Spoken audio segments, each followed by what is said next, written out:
Ya, sekarang bayangkan saja ya, di saat Forum Purnawirawan TNI ini meminta agar Gibran dimakzulkan, ternyata muncul fakta baru bahwa Gibran ini ketahuan memfollow akun judi online.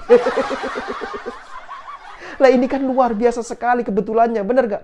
Nah, melihat semua ini bukan tidak mungkin loh ya, pemakzulan Gibran akan semakin serius dan berjalan mulus. Karena apa? Karena bisa saja ya, temuan ini akan dijadikan sebagai bukti tambahan oleh Forum Purnawirawan TNI untuk memproses pemakzulan Gibran. Bisa saja seperti itu. Dan tentu ya, dengan melihat semua kejadian ini, Roy Suryo dan kawan-kawan sepertinya sedang mendapatkan angin segar.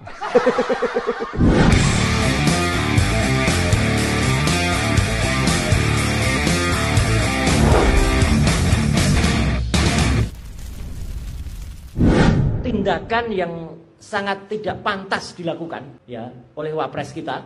Saya izin untuk mulai hari ini juga menyuarakan bahwa saya sangat mendukung juga upaya pemakzulan yang dilakukan oleh Purnawirawan, bukan karena fufafa yang itu terbukti, tapi Wapres kita itu mengikuti akun judul judi online. Bukan hanya satu, saya temukan 3 akun judul. Ya, jumpa lagi dengan saya di Opsi Politik. Biasanya momen Idul Adha banyak sekali yang bakar-bakar sate di rumah.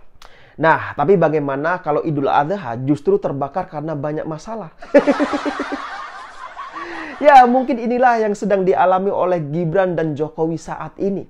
Dan tidak pernah bosan-bosannya saya ingin mengingatkan peribahasa, sepandai-pandainya menyimpan bangkai, baunya pasti akan tercium juga. Nah, peribahasa ini mirip sekali dengan kejadian yang baru-baru ini sedang dialami oleh Wapres terbaik sepanjang sejarah. Ya, sepandai-pandainya Gibran follow akun judul, pasti akan ketahuan juga. Ngeri sekali kan? Ya, luar biasa memang cerita mengenai Wapres yang diklaim oleh kader PSI Ade Armando sebagai Wapres terbaik sepanjang sejarah Indonesia. Bahkan ya mantan presiden seperti Bung Hatta, Tri Sutrisno, Yusuf Kala, Budiono, dan Kiai Ma'ruf pun tidak ada apa-apanya. Lah ini kan luar biasa sekali.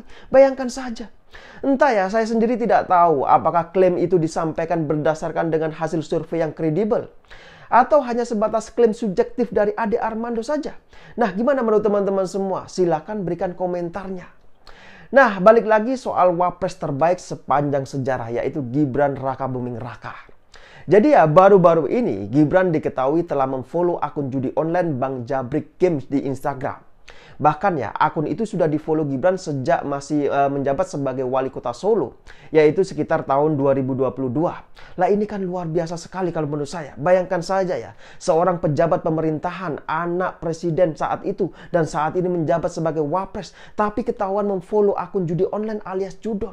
Lah ini kan parah sekali. Bayangkan saja ya, kita ini negara lagi serius-seriusnya katanya ingin memberantas judol. Ternyata Wapresnya malah memfollow akun judi online. Nah, melihat kejadian ini ya, pihak Istana Wakil Presiden pun langsung memberikan klarifikasi. Jadi menurut klaim Set Wapres ya, akun judul Bang Jabri ini telah melakukan perubahan nama pengguna sebanyak 7 kali. Dan awalnya akun tersebut juga tidak memuat isi konten terkait dengan judul. Begitu menurut pengakuan dari Set Wapres. Ya, tapi pertanyaannya adalah, semua penjelasan atau klarifikasi dari Set Wapres ini sepertinya hanya sebatas omon-omon kalau menurut saya. Nah, mengapa saya katakan demikian? Karena Set Wapres ini tidak memberikan bukti sama sekali. Apakah benar bahwasanya akun tersebut melakukan perubahan nama pengguna sebanyak 7 kali? Kan semua itu masih sebatas klaim tanpa bukti dan alias omon-omon. Nah, terus apakah benar bahwasanya pada awalnya isi konten akun tersebut tidak terkait dengan judi online? Nah, apakah benar seperti itu? Terus kalau memang benar, buktinya mana? Kan itu pertanyaannya. Lah ini bukannya ngasih bukti, malah akunnya langsung dihapus coba. Jujur saja ya, melihat semua ini, saya jadi teringat dengan akun Kaskus bernama Fufu Fafa. Masih ingat kan dengan akun tersebut? Saya yakin teman-teman semuanya ini masih ingat. Ya, saat itu Menteri Kominfo juga membantah bahwa akun Fufafa yang sering menghina dan mencaci maki Prabowo dan keluarganya itu bukanlah milik Gibran. Nah, tapi anehnya adalah meskipun saat itu Kominfo sudah memastikan bahwasanya akun Fufafa itu bukan milik Gibran, namun pihak Kominfo ini ternyata masih belum tahu siapa sebenarnya pemilik akun Fufafa. Lah ini kan aneh kalau menurut saya. Bayangkan saja ya, Kominfo ini sudah memastikan bahwasanya akun Fufafa itu bukan milik Gibran. Tapi di lain sisi, pihak Kominfo tidak menyebutkan siapa sebenarnya pemilik akun Fufafa itu. Dan tahukah kalian siapakah Menteri Kominfo pada saat itu? Ya, dia adalah Budi Ari yang saat ini menjabat sebagai Menteri Koperasi. Bahkan Budi Ari saat ini juga terseret kasus judol setelah namanya disebut dalam surat dakwaan telah menerima jatah 50% dari perlindungan situs judi online. Nah, sekarang coba perhatikan bantahan mantan Menteri Kominfo Budi Ari terkait dengan akun Fufafa yang katanya bukan milik Gibran. Ini kan mirip seperti penjelasan yang disampaikan oleh Setwapres mengenai Gibran yang ketahuan telah memfollow akun judi online. Jadi keduanya ini sama-sama tidak memberikan bukti sama sekali. Hanya sebatas klaim dan omon-omon kalau menurut saya. Nah, di lain sisi ya, netizen ini sudah banyak sekali memberikan bukti terkait dengan akun Fufafa yang diduga adalah milik Gibran. Misalnya nomor HP yang terhubung dengan milik Gibran. Kemudian emailnya juga terhubung dengan Gibran. Bahkan postingannya juga sama dengan akun Twitter milik Gibran. Nah, jadi banyak sekali bukti-bukti yang telah dibongkar atau ditunjukkan oleh netizen. Nah, sementara pihak Kominfo pada saat itu hanya sebatas omon-omon tanpa bukti apapun. Sama seperti yang disampaikan oleh Setwapres saat ini yang membela Gibran saat ketahuan memfollow akun judi online.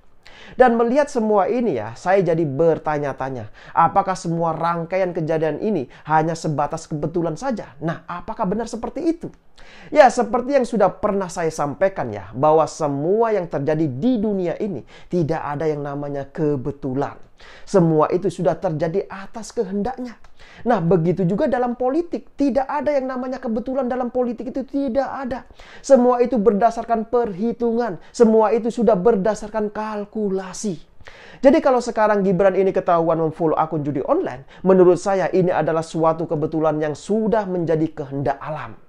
Nah, mengapa saya katakan demikian? Ya, sekarang bayangkan saja ya, di saat Forum Purnawirawan TNI ini meminta agar Gibran dimakzulkan, ternyata muncul fakta baru bahwa Gibran ini ketahuan memfollow akun judi online. Lah, ini kan luar biasa sekali kebetulannya, benar gak? Nah, melihat semua ini bukan tidak mungkin loh ya, pemakzulan Gibran akan semakin serius dan berjalan mulus. Karena apa? Karena bisa saja ya, temuan ini akan dijadikan sebagai bukti tambahan oleh Forum Purnawirawan TNI untuk memproses pemakzulan Gibran. Bisa saja seperti itu. Dan tentu ya, dengan melihat semua kejadian ini, Roy Suryo dan kawan-kawan sepertinya sedang mendapatkan angin segar. Ya, entah kenapa ya, di saat Jokowi sedang dihadapkan dengan begitu banyak masalah, ternyata Gibran ini justru mengalami hal yang sama. Ya, bayangkan saja, banyak sekali masalah yang sedang dihadapi oleh Pak Jokowi. Mulai dari masalah soal tudingan ijazah palsu lah, kemudian terkait dengan masalah gugatan mengenai mobil SMK. Bahkan Jokowi saat ini juga dikabarkan sedang mengalami sakit kulit dan lain-lain. Ya, katanya sih sakit kulitnya itu setelah dari Vatikan. Setelah diutus oleh Presiden Prabowo. Padahal ya Jokowi diutus ke Vatikan itu pada bulan April. Kalau tidak salah. Nah, tapi alerginya kok pada bulan Juni. Lah, ini kan aneh sekali. Ya, tapi apapun itu ya, doakan saja semoga penyakit kulit yang dialami oleh Pak Jokowi ini segera diberikan kesembuhan. Jujur ya, sebenarnya saya sendiri juga kasihan. Di saat kondisi Pak Jokowi seperti sekarang, Gibran justru dituntut oleh Forum Purnawirawan TNI untuk dilengsarkan. Dan yang mengejutkan lagi adalah tidak ada satupun elit politik yang memberikan pembelaan. Baik itu kepada Pak Jokowi maupun kepada Gibran. Coba perhatikan saja. Hampir semuanya ini tidak ada yang memberikan pembelaan sama sekali. Nah, kalau saya melihat semua kejadian yang sangat luar biasa dan beruntun ini ya, sepertinya ini sudah di luar batas kemampuan manusia kalau menurut saya. Dan mungkin semua ini adalah atas kehendak alam. Alam yang bekerja. Jadi biarkan saja alam bekerja sesuai kehendaknya. Dan kita yang bukan siapa-siapa ini ya, cukup melihat dan mengamatinya. Ya, seperti yang sudah pernah saya sampaikan sebelumnya. Jadi ada peribahasa mengatakan, apa yang kamu tabur, itulah yang akan kamu tuai. Jadi apa yang kamu perbuat sekarang, maka percayalah pasti akan ada konsekuensinya di kemudian hari nanti. Nah, saya tidak tahu apakah semua yang terjadi saat ini merupakan akibat dari apa yang pernah dilakukan oleh Pak Jokowi sebelumnya. Nah, apakah seperti itu? Ya, kita lihat saja nanti kelanjutan ceritanya seperti apa. Nah, jadi gimana menurut kalian semua? Setujukah dengan pendapat saya? Ya, silakan berikan komentarnya di bawah. Ya, saya pikir itu. Terima kasih sudah menonton dan sampai jumpa di opsi politik berikutnya.